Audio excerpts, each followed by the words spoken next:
right, good evening, everyone. Thursday night football tonight. Dave and the Santana Sultans were on the road tonight against the Sweetwater Red Devils for a little Thursday night action. We have them here post game after a 21-7 defeat at the hands of the Red Devils of Sweetwater. Pretty much led through. They did lead throughout once they gained the lead, but the Sultans, Dave, came back strong. They got a quick touchdown to counter a 14-0 lead to make it 14-7. However, Sweetwater got the decisive touchdown. It was really moments after Santana jumped back into the lead. Sweetwater quarterback Zarian Cruz busted loose on a 62-yard touchdown for his third touchdown of the game that put the Red Devils in the lead, Dave. But the Sultans had a pretty decent night. We got some guys here who had good nights with us. We'll show you who they are, and maybe you get us started, please. Yeah, I was just going to ask. First and foremost, Coach, you had a great game plan, and it sounds to me, talking to the guys briefly, that they had a great game plan, unfortunately, also. And we looked at this and talked about this game, I believe, in the preview, that it wasn't going to be a walk in the park.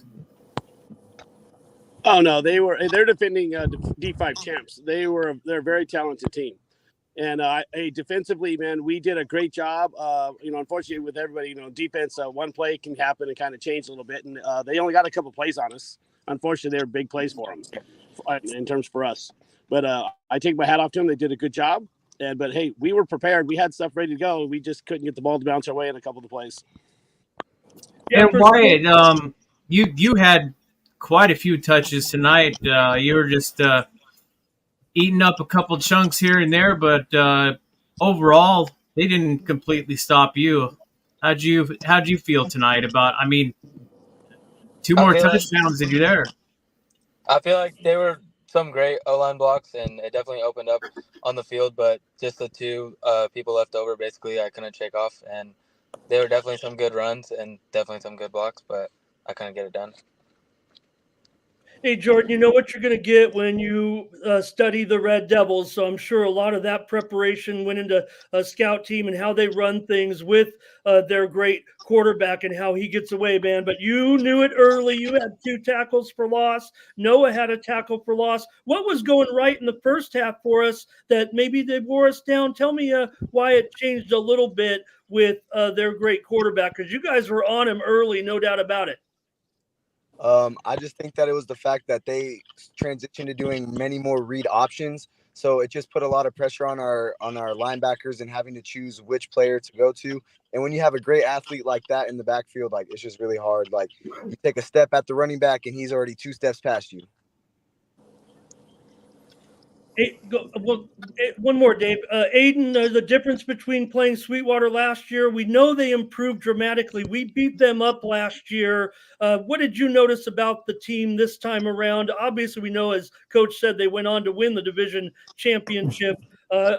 Sounds like they are improved, but you guys gave them a battle. Tell me about the Red Devils' improvement and how it matched up this time around. They were definitely more explosive this year. And they've read a lot of our plays. Obviously, they have a Zarian at linebacker as well. He did really good on defense. It was a definitely more a physical game compared to last year. Go ahead, Dave. Yeah, Josh, did you feel like there was more, or Caleb rather, did you feel like there was more coming off of the line, like it was harder to get out there and get open? Yeah, they were definitely a good team. Coming off the D5 championship, they knew what they were doing. It wasn't like a walk in a park like everyone really thought it was gonna be, but it was pretty it was harder to get open and stuff. But it's also their pressure was getting there as well. So it was like Josh didn't have a whole lot of time, but I thought we did pretty well in the end too, though. Now, what I would add to that, I'm sure you would all agree with it, including Coach. We are and we don't want to use that as an excuse. I know that, but we are a younger team, and these are the kind of games. I'm sure Coach told you too that we can learn a lot from, we can grow from, and 2 years from now, these are going to be the teams that we're going to take down much easier. 100%. Yeah, these guys were they did really well. We are a young team. We have a lot of underclassmen, not very many seniors. I think there's 12 maybe seniors, but this team is a good team. We get things clicking a couple more times, and we'll be something to work with. I really like these guys. They're coachable. They work hard. We'll be back. I mean, the loss is a little setback, but we'll be fine. It was 7-0 at halftime, Dave, and then when Cruz got in his second touchdown, it was 14-0. But it was a great drive by the Sultans. Wyatt had a nice run. Caleb was making some runs out there as well, and there was a pass in there, and we got that within 14-7. It was in the third quarter. Caleb finished with let's see here, 79 yards of total offense, 54 on the ground and 25 receiving. Hallman also 65 yards of total offense. And pretty good day for the receiving core. What was going on, Aiden? How'd the passing game go with Josh? I see Xander Bennett here, 6 receptions for 28, and Quaylen also, Noah Quaylen, 6 receptions for 27, and Noah overall 19. Josh Pell overall 19 of 29 for 138. So sounds like just trying to keep the ball away from the Sultans with short ball control passing tonight. Aiden? Yeah, we definitely threw it a lot more. I don't think we were gonna be able to go in there and run like how we did on Canyon Hills. They're definitely a physical team, so I think we learned that throughout the week watching film. And Josh really stepped up today. Now, was he under Aiden? Was he under a lot of pressure, under a lot of duress from those edges, pretty much the whole evening? Hope not, brother. More so the second half. They definitely switched it up. They started blitzing corners and outside linebackers. Not much you can do with 5 blockers against 8 guys. So, yeah, definitely not the whole evening though. All right, Dave. Appreciate the Sultans here joining us. Coach, next week we've got Hilltop. You guys going to try to take? I know they played at home. Well, probably won't go down too many. Are you guys? Anybody going tomorrow night? They're playing Temescal Canyon tomorrow night at home, I believe. Yes, they are. Some of the staff are going. Myself's going. I know a couple of other coaches are going as well. So yeah, we're gonna go watch them tomorrow night. Always like watching the team live. Yeah, win over Coronado. So maybe we got a little, Hilltop. Look, we'll be expected, I'm sure, to win that game at home. That's what I'm saying, anyways. You guys don't listen to me, but it does look like we got a little bit of an improvement maybe here with Hilltop able to beat Coronado. Dave, you got anything else, Dave, for these guys? I want to appreciate them stopping in here for a little post game with us tonight. A pretty good ball game, no doubt about it. Again, Sultans had their chance for in this one final tonight out at historic Gail Devers Stadium. Guys, don't forget 21-7. Dave, Sweetwater over Santana. Dave. Yeah, it was unfortunate, but these are always a learning experience, and I'm sure this particular squad, just like Coach mentioned as well, they'll be able to bounce back from this one. But definitely they'll have double the film, or at least double the work, since some of the coaches are going to be able to see them tomorrow, their next opponent, and I think that will go over well, and it'll be a lot better practice, and go out there and get the W and get back onto the winning streak. Yeah, I think we can. I'm expecting us to. Thank you, Coach, for rounding these guys up, and we really wanted to talk to them on a winning note. We were maybe being optimistic, guys. We knew you'd hang in there. We know it would be a good game, and sorry we didn't get the dub, but we'll be back next week against Hilltop, I'm sure. Coach Estes, Aiden Dolan, the star lineman, Jordan Gillisey, my man, he was wrecking havoc there in the first half before maybe they wore us down a little bit. Wyatt Williams, great ball carrying tonight. Caleb, let's maybe, Coach, before we get out, Caleb Carnes, he's my breakout player of the game here for sure tonight, Coach Estes.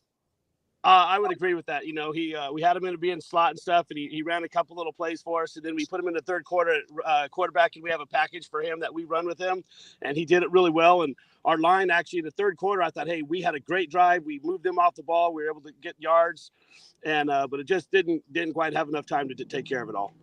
No, they were as advertised here, and yeah, maybe we could have stood to be a little bit closer, but we knew what we were getting into. Yeah. Okay, great job, Sultans. Thank you so much, guys. Good job.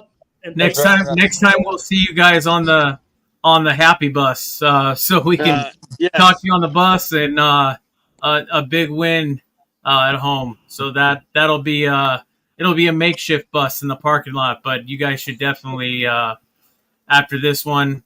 You should win. I'm going to call right now by 14.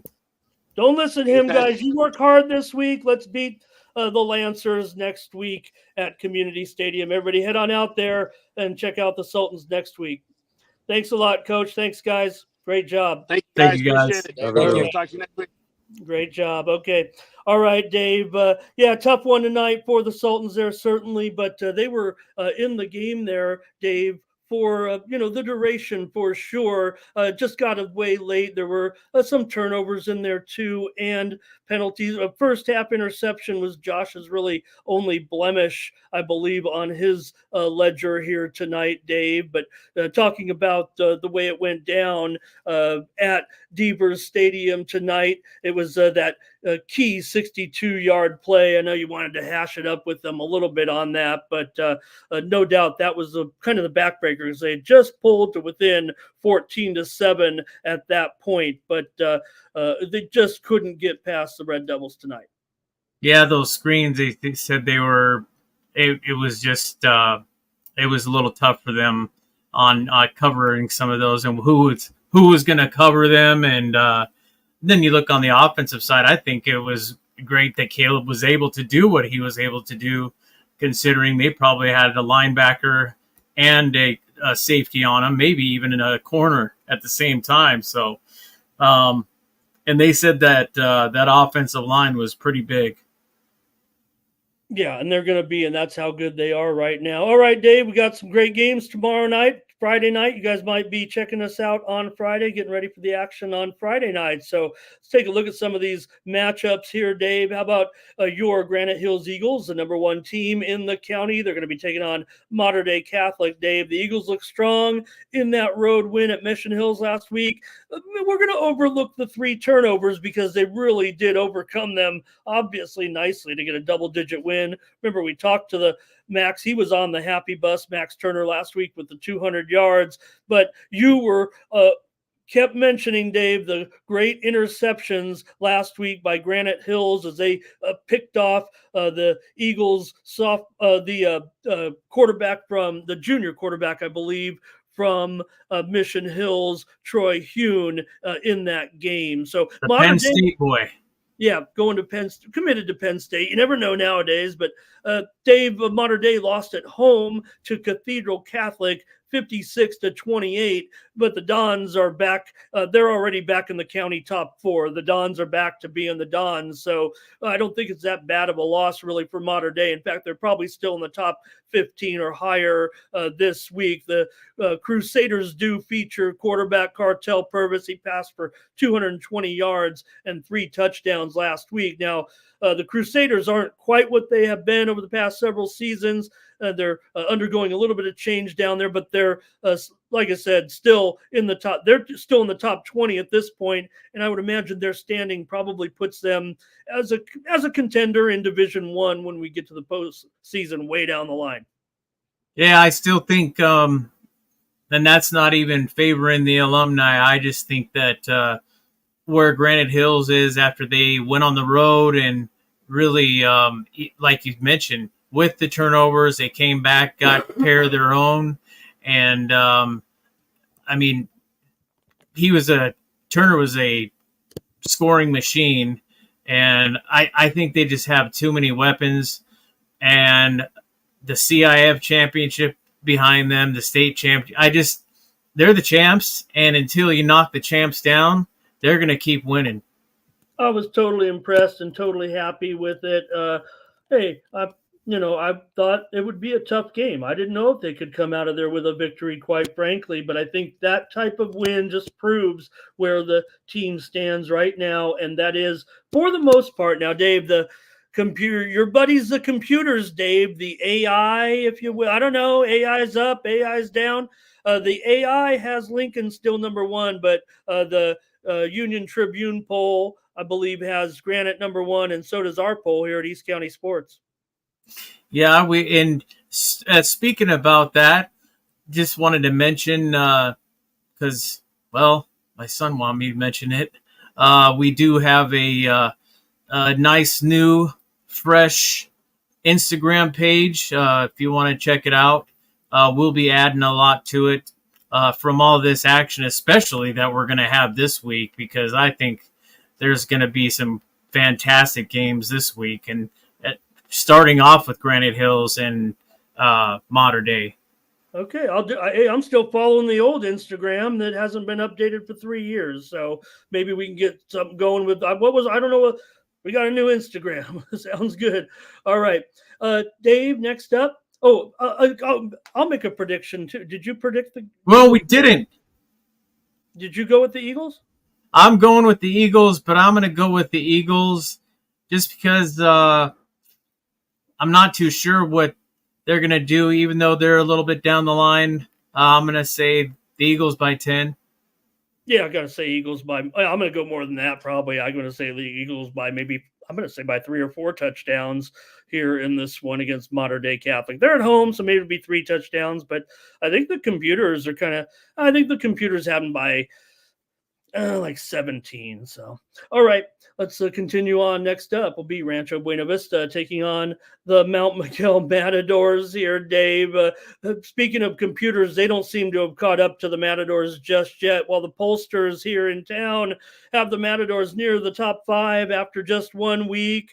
The official ratings have Mount Miguel sitting at number 15. Mount Miguel went out of section in week 1. This is a rarity for this program, which last left the county back in 2008 under Coach Carlo. They came home with an impressive 47-15 victory over St. Anthony of Long Beach, and it was new Matador quarterback A.J. Stowers passing for 298 yards and 4 touchdowns, including 2 A.J. Logan. I want to see you. The defense also had a strong performance as well.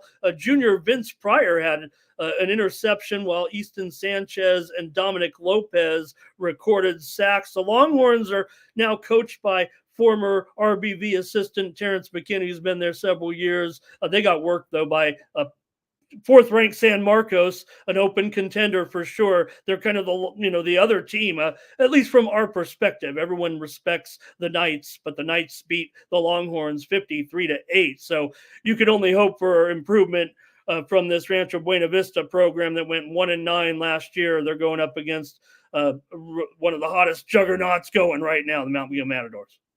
Yeah, and with that new head coach, and like we mentioned last week, and the coaches that followed him, I mean, I guess you put those coaches, instead of build it and they will come, you put the coaches there and the players will come, because all of a sudden we got some serious playmakers on that Mount Miguel squad.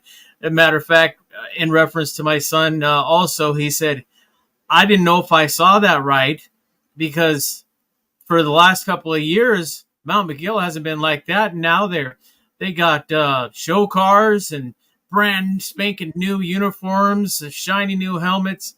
And man, they are going out there and they're beating some serious contenders. So he was even impressed with the Matadors. He said, they're for real, it looks like to him. Well, maybe I got the wrong analyst here, Dave. What do you look? The Matadors. It's a big change. We know that, but they've done some nice things. We've covered them extensively over the last couple of years. You say new coach, Verlaine Bataffi and crew. They've been there a whole year. They are CIF champions this season. Don't forget last year. So this is an established group. They know what they're doing. But man, you look back at some of those guys. I mean, we covered them all. Don't forget JD Laverty. The great passing teams that they had. Yeah, they were down in their other division, but I didn't think they were so bad. This is just a different element here right now. I got Mount Miguel winning this one, Dave, by 49 points. Oh, I'm gonna have to agree or more. He also said it said right in the front of the Instagram, powerhouse Mount Miguel Matadors. Oh, for sure. Well, they're an open division contender. That's what I'm calling them here at this point. So I think this will be a easy win here for Mount Miguel. They don't have to listen to me tell them. They just got to go out and get it done and get lots of playing time for these guys. And all right, let's continue on here. I've got another one coming up, Dave, with another out of section team here with St. Francis coming in to meet Helix. Now, we'll be the opener for St. Francis of Mountain View. They come in, of course, from the West Catholic Athletic League, in the same league with Perennial Power Sarah. The Lancers do appear slightly improved off of last year's 7-4 record. Facing my Highlanders, Dave. The Highlanders they're totally revamped this season with practically all new starters, and it showed last week in a 49-20 home loss to an El Camino team that's ranked in the top 10 right now and climbing number 8 in some polls here. It was junior quarterback Lee Norman Lester, 244 total yards for Helix, but Helix just kept falling further and further behind the Wildcats. Sophomore Braylon Ross and senior Harlem Harris both had 3 receptions for the Scotties. Helix won this game, Dave, on the road last season, 45-21. Norman Lester actually got in that game, completing 4 of 5 passes for 55 yards. He also rushed 6 times for 39 yards, but this is an anticipated year for these Lancers. They have some of the guys that were on that team last year. Aaron Knapp, the quarterback, 12 touchdown passes last year, but he looks to be improved. This is their opener, so we don't totally know, but really it's Kingston, Kananaya. You're going to see this guy, the running back. He's the man for St. Francis. I think Helix knows that too. You got to worry about Knapp, certainly, but Kianaya, the running back, 1,500 yards and 19 touchdowns last season. They also have a couple of 3-star brothers in Jackson Cahoon and Chase Cahoon. They combined for 200 tackles last season, Dave. At this point, I'm going to take the Lancers to come in and edge the Highlanders by a field goal. Well, I'm going to have to say, first of all, I don't find too many issues that I can foresee in the offensive part of the game. I think none of it was resting on Lester's shoulders, and Helix has been fortunate to have so many fantastic quarterbacks. And I think after he does his time as the man calling signals behind center, he's going to probably go somewhere a big time school as well. I mean, he's got a pair of legs. He's got a gun, kind of like a Lamar Jackson, if you will, type of player. I think what's really hurting the Highlanders right now is we got to really dig in, and we got to be a little tighter in the secondary. And I think they need to get some more sacks, get a good pass rush in, and get ahead and stay ahead. And I'm going to say, I'm going to disagree with you and say that Helix pulls an upset by a field goal. Well, they better. I'm hoping they do. All right. Got a good one here, Dave. It might actually be, these other games are great. Great to have these, winning teams out here. But this might be, it feels like, the game of the night here in a way. You got Scripps Ranch coming into Lakeside to take on El Capitan, Dave, with both teams coming in 1-0 here at this point. So I think that's kind of the direction that I'm going here with these two, Dave. El Capitan looked pretty good, obviously, in their game last week, and Scripps Ranch comes in as well off of a win here, Dave. So you're going to have a tough matchup, though, for sure. I guess I would kind of call it a coin flip. Maybe Scripps Ranch, I think the computers actually have them pretty much a sizable favorite here coming in. But El Cap's at home. Scripps Ranch, so they have Ryan Statter. He rushed for 214 yards last week and 3 touchdowns. So he also had a 20-yard run, I believe, on like a picked up the ball on a block kick or something like that. So Parker Armstrong at quarterback, he threw for 151 yards and 2 TDs last week for the Scripps Ranch. I want to say we actually have Scripps Ranch on our top 25 at number 25, and we have El Cap a lot higher than that. And I don't know. Now, who did Scripps Ranch play last week?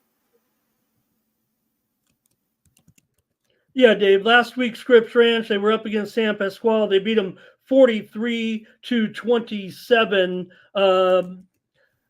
What are you referring to exactly? Because I don't know if I agree with El Capitan right now being ahead of. I love the Vaqueros, but what do you have? Do you want to read off a poll to me? I'm interested. Yeah, let's see, El Capitan. I mean, I love the Vaqueros now. You know what? After that win, but. I'm not sure they're right about there. I'd say they're probably in the top 25 or 30 teams for sure right now. But you said considerably higher. I want to know how high. I made a mistake, and they are not even on this. So they are. My mistake. They are below Scripps Ranch. They're not even in the 25. So do you have them higher than? I mean, how high do you? No. My mistake. He put them there too, where they Scripps Ranch higher. So that was obviously for a reason. However, I think with the performance that they had against Mira Mesa, I know it seems like it's been forever ago now since it was week Thursday. But anyhow, I think they've had a lot of time to practice, a lot more time to practice, rest, go over film a lot longer. And I still think Berner's got so many of those fantastic trick plays, and he's got his sidekick. He's got Sean McDade that he really, since he's gotten there, he's been fantastic addition. And Brant Barker, that, he can really zing that ball, and he can throw long. He can throw those short passes. And I'm not going to say he's the speediest, but he can get out of some tackles as well. And I think that defense played really well, too. It's a well-rounded Vaqueros team. They're back where they in the league that they need to be in and that they wanted to be in. I mean, they've been in that. I mean, they're the defending champs. So right? I just see. I think that the Vaqueros are going to stay in this game. I think their defense is going to have to step up and make some big stops, though. I don't think I would worry so much about them scoring. It would be making the stops against Scripps Ranch. So I'm going to have to say, unfortunately, Scripps Ranch by 2 touchdowns. I'm gonna give the edge here to the Falcons for sure. I'll go by a touchdown here at this point.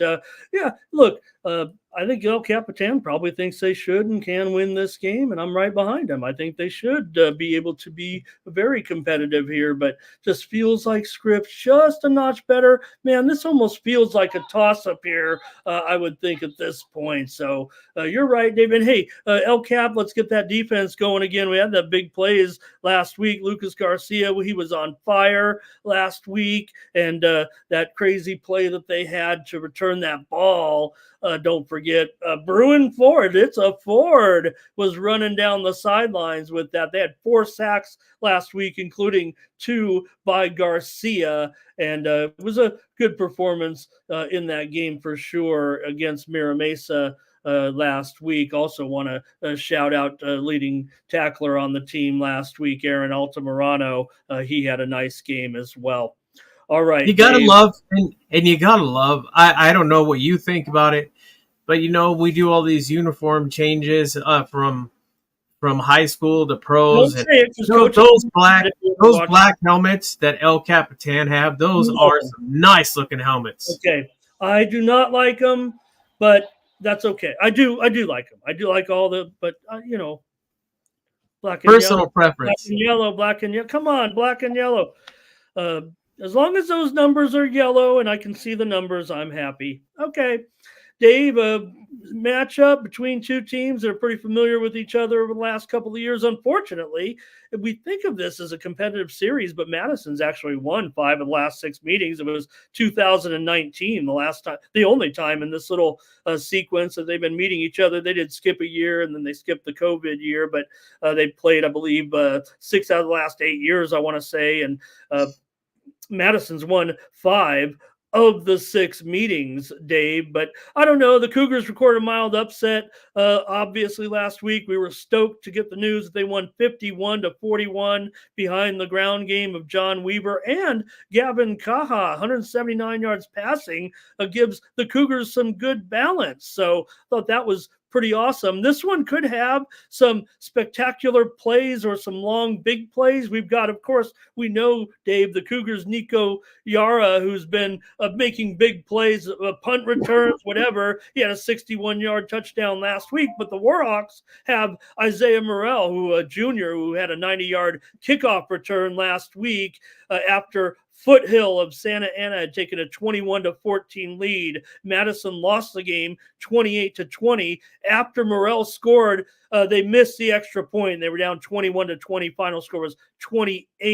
The Warhawks won this one last year, Dave, 33-7 on the Cougars' home turf. It was a 3rd straight win in the series for Madison. The only win the Cougars did have, as I mentioned, back in 2019 was 19-14. You might remember that game at Madison. Madison has a pretty good combo right now, Dave, in I believe Isaac Diaz is the quarterback, and they got Ryan Jackson, another one of the coach's sons, making spectacular plays. Last week they threw it down the middle, and he kind of went a jump ball with a defender, and he hit it up kind of to himself, like he knew what he was doing, and I think he did. And the pair hooked up on a touchdown that tied the game, and they also had a 58-yard touchdown completion earlier in the game to take a 7-0 lead. So I think this one's going to be pretty tough, Dave, here with Steel Canyon and Madison, and I'm going to take Madison probably to win this one by a couple of touchdowns. Yeah, and Madison's been down here actually to the East County many more times. Most of the time they played the Granite Hills Eagles. I would say probably more than anybody in our Grossmont Conference. And I don't know what the record is there offhand, but I know that Madison's been down here to play Granite Hills quite a few times in the last years. I thought we were talking. Okay, gotcha. I was just saying they've been down here several times and played. They played the Eagles in the conference the most times. So with Steel Canyon, it was impressive last week, putting up over 50 points. I think it's going to be if they're going to win, it's going to have to be on the heels of the Dream Weaver. And I'm going to take the Steel Canyon Cougars by 3. Good. I hope they do. All right. Let's see what else I got here. How about Grossmont and Olympian, Dave? Grossmont, of course, put up those pinball like numbers in the first half last week, and were definitely keeping pace in their game, but ended up on the short end of a lopsided score. In fact, they've given up a school record in each of their last two games, including that championship game. It ended up being 77-49. Patrick Henry. That was a school record for them, but still some big numbers out of the game for the Patriots last week. Especially like I said, in the first half, Dave, is where the Patriots, where the Foothillers really caught fire and were putting up some big numbers last week, but they just ran out of ammunition in the second half. Olympian allowed a 54-yard touchdown run and an 85-yard kickoff last week. They lost to Westview 16-14, but Noah Walker had big numbers last week. He was completely overlooked by the Player of the Week committees, and also Parker Vanderberg, stunning numbers as well. I'd imagine that they could do it the same thing here again. Might be kind of a tougher game. Olympian could probably put up some points, but I got to think the Foothillers are probably good to go here and win this one by a couple of touchdowns the way they're going. Well, you remember last week, that's a good way to put it, is Coach Lawrence just said, you know what, fatigue. When you're scoring that many points and then your defense is going back out there and they're getting spanked around with some more points, and then they're going back and forth like that. Both sides of the ball, you're going to be really tired when you put up those kind of crazy numbers. He summed it up like that. He said that was the craziest game he's ever seen. And I think if they limit their mistakes, I think on offense, if they can keep the ball, if they can hold on to the rock and not throw any picks, I think that'll be huge for the Hillers. And I think that is the key to beating Olympian. And I think that they're capable of doing it. And I think I'm going to take them by 7. All right, good Dave. bounce back game for the Hillers. Yeah, I should hope so. It's not going to be easy. They're on the road. Olympian can play well, but they should win that game. Expectations are that they should win that game. Dave, go ahead. If they eliminate those turnovers, I think that was the key to, even with all the points, I think that was the key to losing that game is and the fatigue. You're not holding on to the ball. You're not throwing the ball with all the strength that you need. You're not making your cuts. It's all there. So yeah, I think that the Hillers will definitely bounce back. Tommy Donovan, 442 yards and 6 touchdowns. There were a lot of interceptions, but you're not going to stop firing if you're the Grossmont Foothillers. That's just the way they're going to do business. So, would mention Walker. It ended up being 15 catches, 228 yards, and 3 touchdowns. Let me say it again. Noah Walker, 15 catches.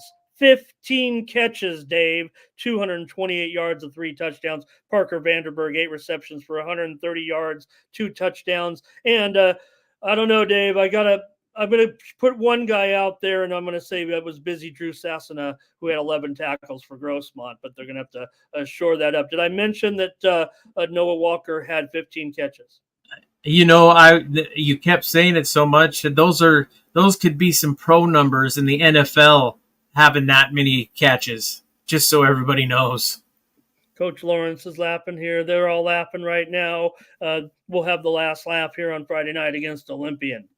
All right, West Hills, we know they went on the road, and it was kind of a carbon copy of that time. Last time they went to Imperial, really couldn't get the offense going, but Joe Hamilton was able to get a little bit of work done here. This one might be a little bit better setting. UC is going to be coming in with a pretty good team here, Dave. In this one, they've got quarterback Quentin Damara, 200 yards last week and 3 touchdowns. Throwing to Drayden Garner, who had a couple of scores. They also had a 96-yard kickoff return from Garner. Also, Tay Lockett is a receiver who had 73 yards and returned a punt 65 yards. So West Hills, be on the lookout. Now, I won't tell you, they were playing Claremont. So with all due respect, they put up a big number. It's going to be different here against West Hills this week, but UC does bring in a pretty nice team here. They're going to be favored to win this one, Dave. And man, I feel like hopefully we're not having some L's this weekend. I'm going to have to take the Centurions here, and West Hills, prove me wrong. Go out there, please. We're going to need some wins. I'll take UC by a touchdown.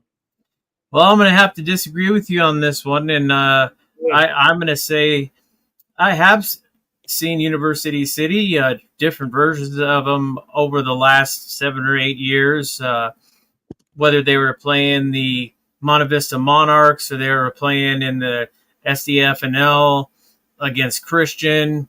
Saw them a couple other times, and I think with this team here and what I saw out of West Hills, I think you don't want to say that the weather and Joey told me too. The weather, I'm not going to blame it on the weather. We just weren't making the plays that we needed to make.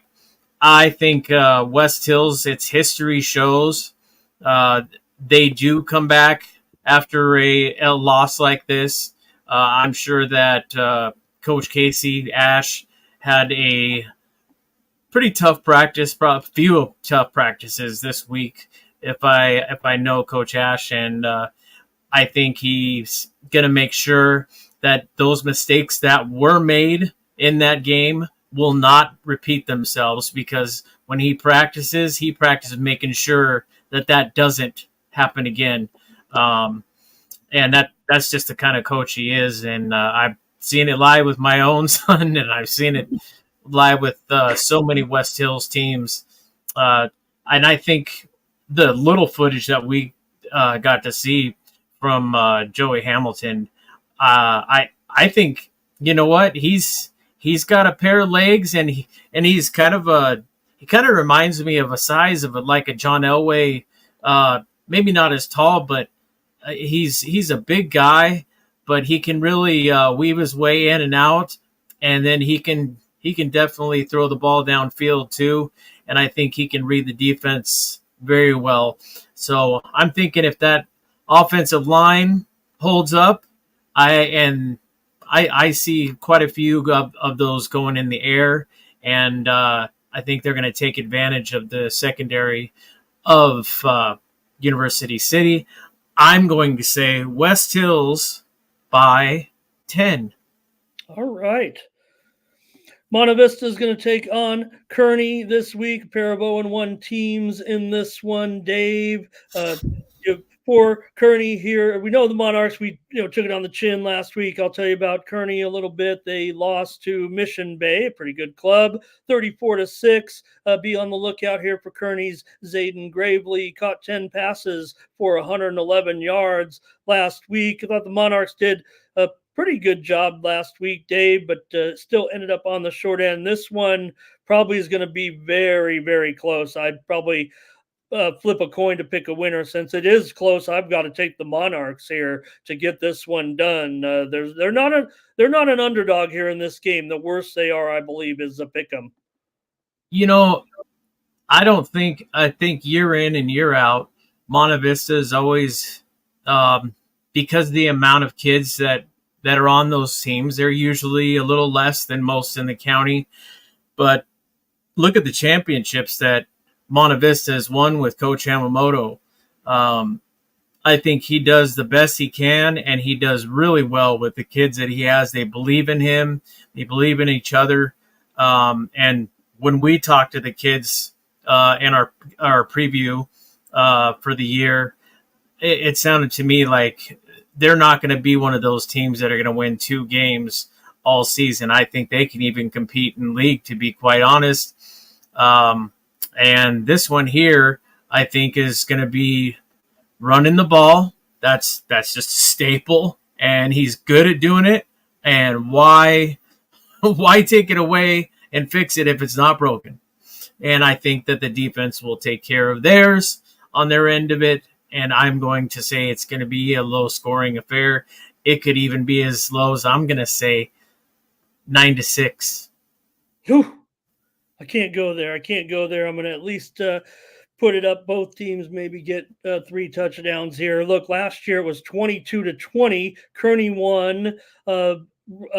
Kearney won that one at Monta Vista, and then in 2022 it was 35-21. Kearney won at home. So I'm just gonna. This one's gonna be 23-22, 24-21.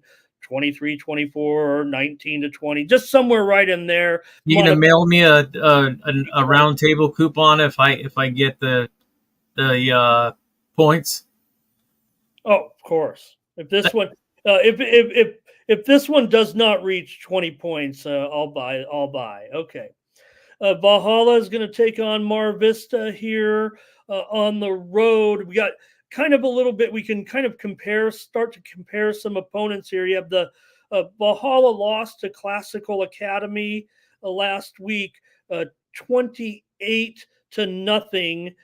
Dave, and of course, we're going to talk about them in a moment. The Braves are going to play Classical Academy here this weekend. So, but Valhalla, they didn't score last week. They will score this week. I imagine that they actually will. I think they'll win this one, Dave. I think they're favored to win. I think it might actually be closer, though, than the computers actually say. I'm going to take Valhalla to win the game, probably by a touchdown in this one. I imagine it could be very close. And this one, to me, does feel like a little bit more like you were talking about the last one. I think this one could be kind of the low-scoring game is what it feels like for me. So do we think that Valhalla might be on the rise, or they're on the way to the rebuild?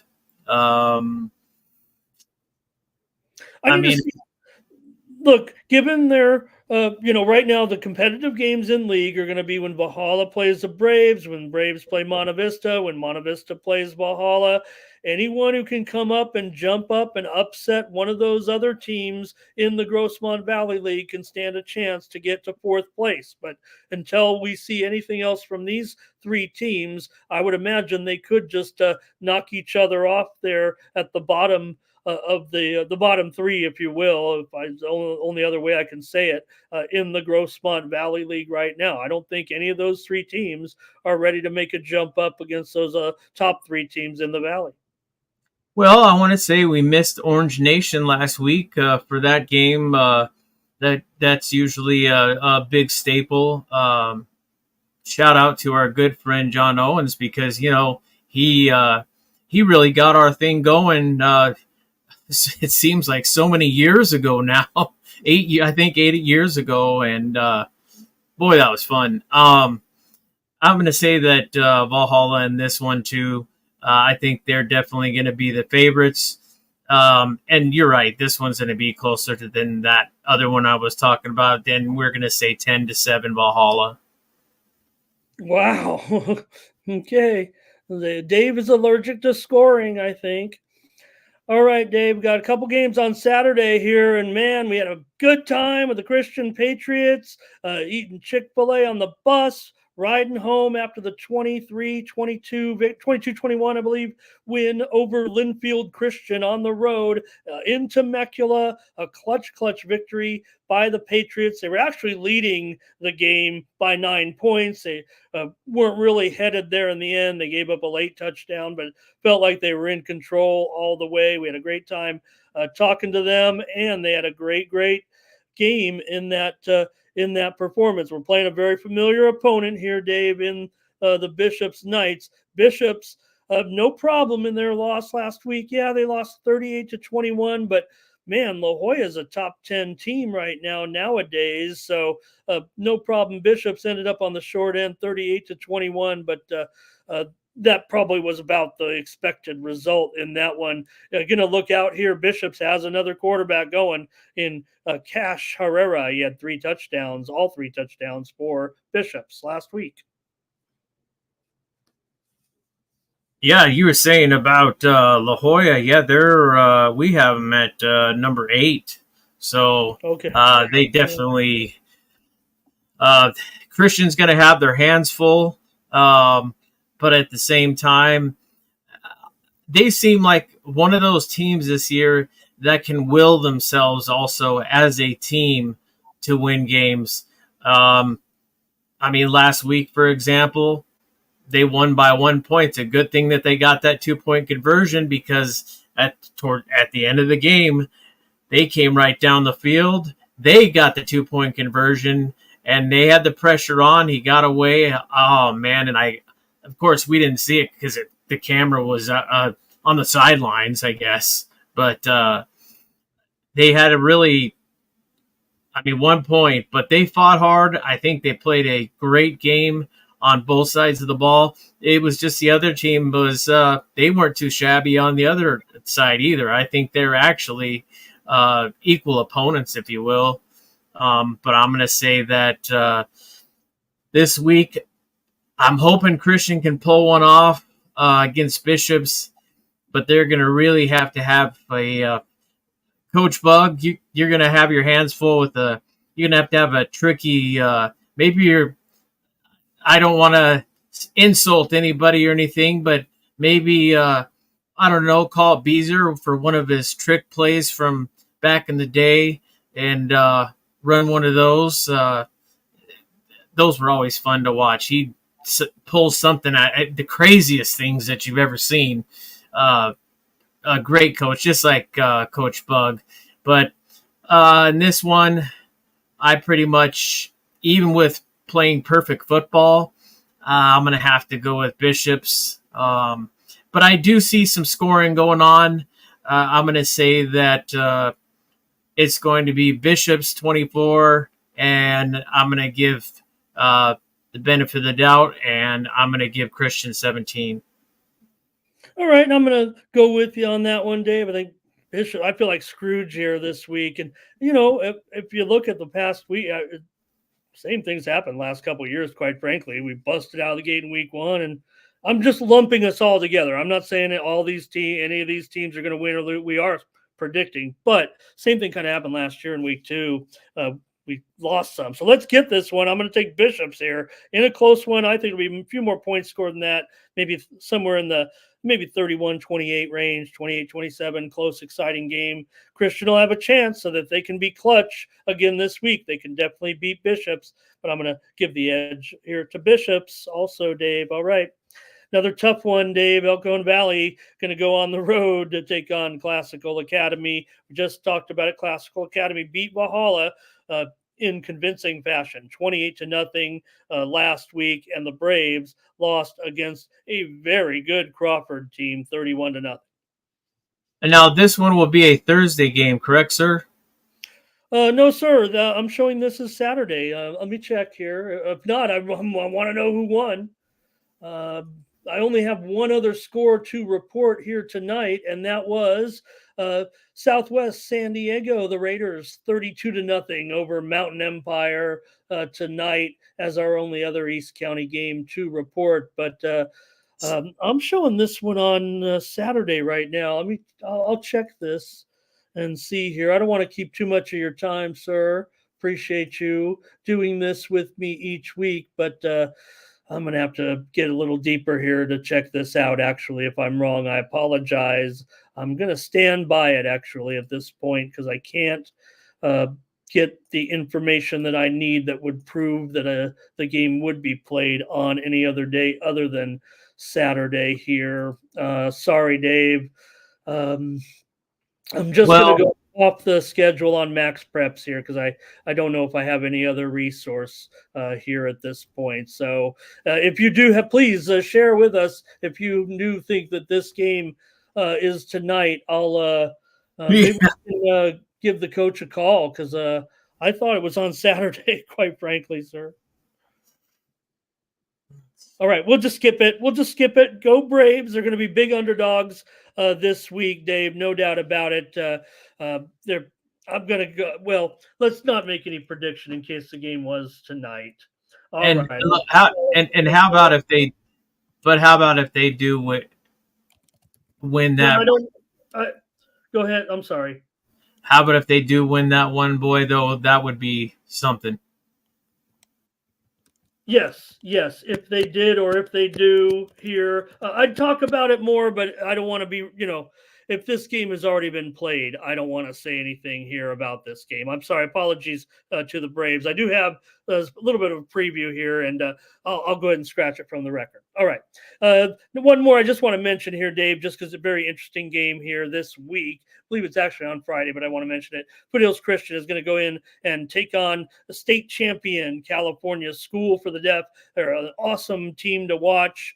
Incredible to watch this team play. They won the CIF championship in their division last year, and really enjoyable. In fact, Foothills Christian did play them, I believe, last year as well. This is going to be a very, very good game.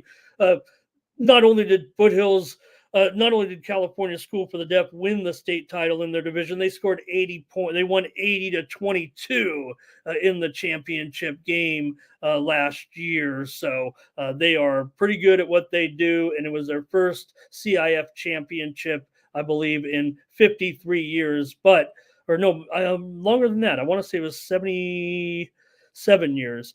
But Foothills did play California School for the Deaf at home last year and lost just 28-26 in a season opening win. Also note that Foothills Christian regular season this year will only consist of 5 games, and their league schedule is actually just 1 game at this point, I believe. So just a little bit of chaos going down there in 8-man football.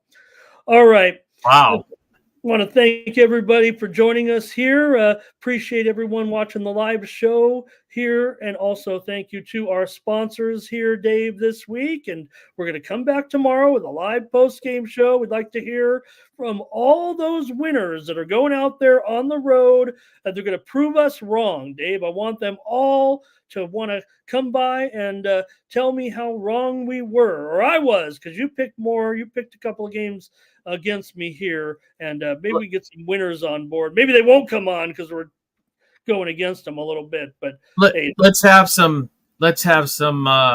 Shoot, wouldn't that be something? Let's have about 7 happy buses, and we'll have to get each one of them. We'll be scrambling because they all won, and they're all happy.